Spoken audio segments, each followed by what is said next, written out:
sem brigar, sem se explicar, sem fazer nada demais.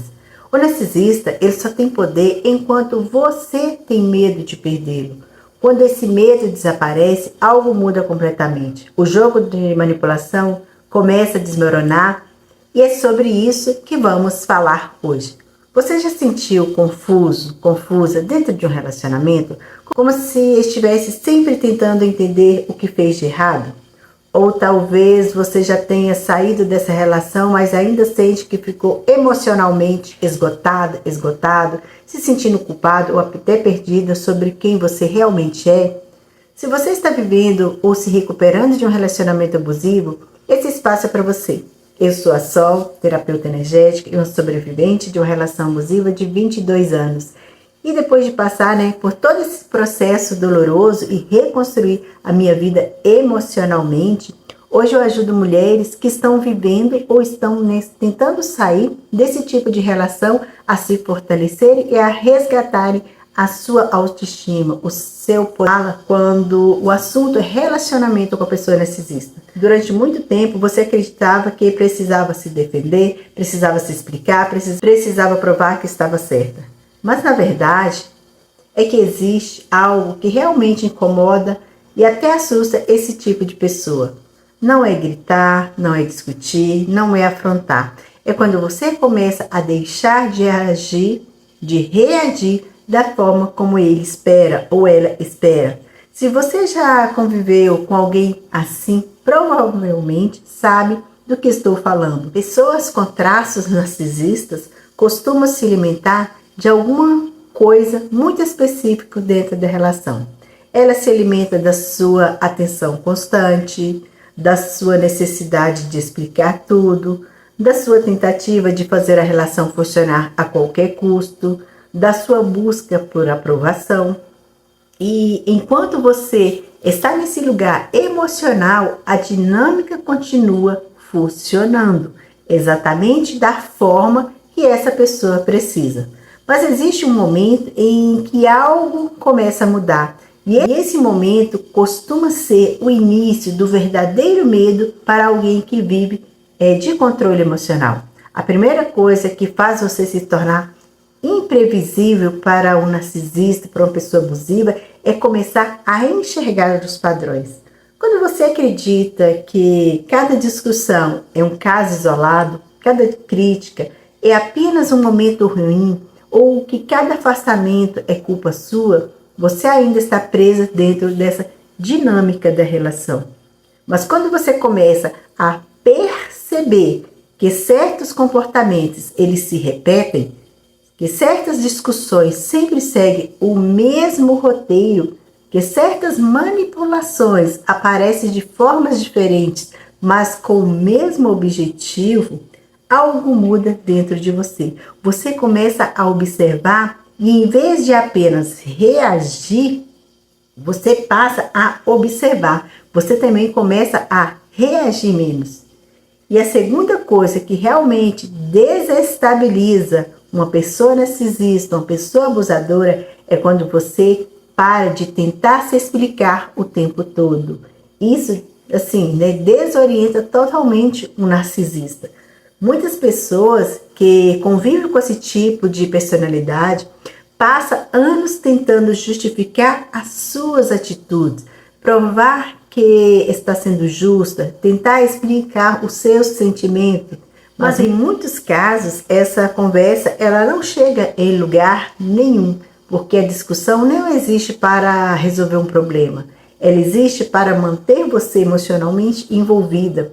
Quando você começa a perceber isso, algo importante acontece. Você começa a escolher melhor onde colocar a sua energia. Nem toda provocação precisa de resposta, nem toda acusação precisa de defesa.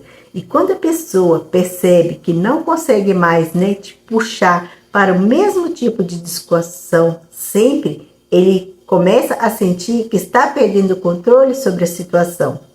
A terceira coisa que muda completamente a dinâmica é quando você começa a se reconectar consigo mesma.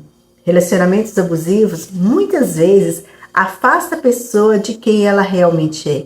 E aos poucos você deixa de fazer coisas que você gostava, deixa de expressar opiniões, começa a evitar situações que podem gerar conflitos.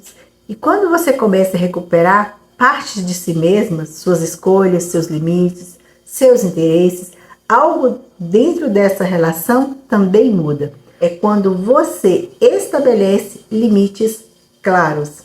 No começo, isso pode parecer difícil, porque muitas vezes você foi acostumada a ceder, a evitar conflitos ou tentar manter a paz. Mas limites não precisam ser agressivos. Eles podem ser simples, eles podem ser silenciosos.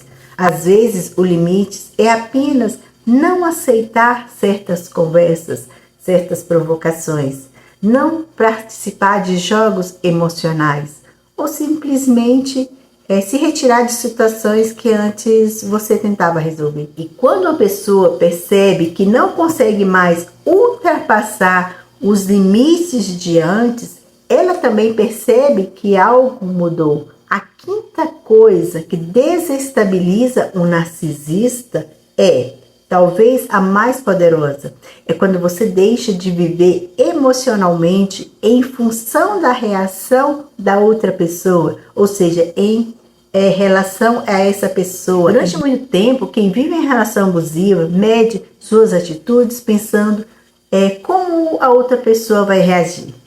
Se vai aprovar, se vai criticar, se vai se afastar.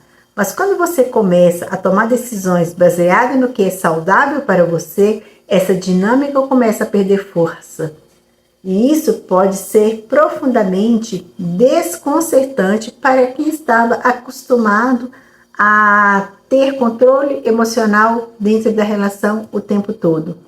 A verdade é que muitas pessoas acreditam que para lidar com alguém narcisista é preciso vencer discussões ou provar alguma coisa. Mas muitas das vezes o que realmente muda a dinâmica é algo mais silencioso. É quando você começa a recuperar a sua clareza, a sua autonomia, o senso de realidade, o seu senso de realidade. E isso não acontece de um dia para o outro. É um processo de perceber, é um processo de compreender, é um processo de se fortalecer emocionalmente. Se você está passando por algo assim, sabe que muitas pessoas vivem esse mesmo processo de despertar. E muitas vezes o primeiro passo não é confrontar a outra pessoa, é começar a reconectar consigo mesma, consigo mesmo. Porque quando isso acontece, você deixa de viver dentro da dinâmica que antes te prendia. E é exatamente nesse momento que a relação começa a revelar quem realmente tem o controle da própria vida. Se esse vídeo fez sentido para você, escreve aqui nos comentários. Eu estou me reconstruindo. Eu leio muitos comentários e isso também ajuda outras mulheres a perceber que não estão sozinhas. O vídeo aqui, tá bom? Quando você para de reagir, o abusador ele perde o poder. E é aí que começa a sua cura, a sua libertação. Porque a verdadeira força não grita, não prova, não implora, ela se cura e segue. Te vejo no próximo vídeo. Um grande abraço.